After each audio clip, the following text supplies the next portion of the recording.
At yo, what's up guys?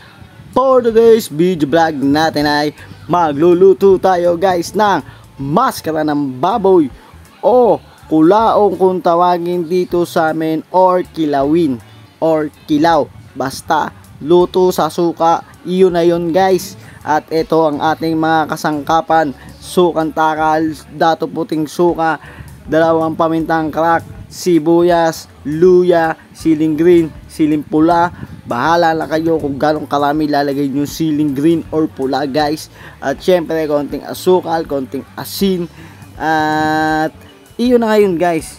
At iyan na nga guys, so nakita nyo naman ang ating mga rekado na hinahalo na sa ating kulao na lulutuin natin para meron tayong iulam ngayong araw na to guys. At paalala lang sa mga mahilig mamulutan nito guys, maghinay-hinay lang.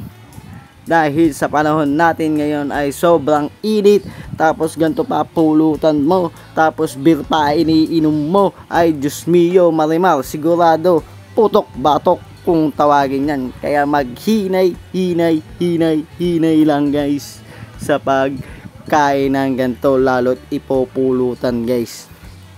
At syempre kung kakainin naman o yung ulam guys, syempre more tubig tayo dahil sa panahon ngayon, sa sobrang init ng panahon at abnormal na panahon. Kaya ikaw ay wag ka nang sumabay sa pagiging abnormal ng panahon. Lagi lang tayo mag-iingat, good health palagi.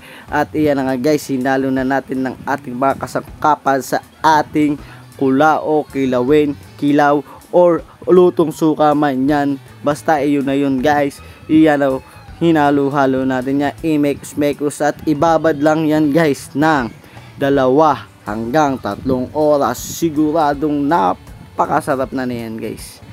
Napakasarap na yan. Ganyan kasimple ang paggawa ng gantong luto ng kulao, kilawin guys. Bye bye.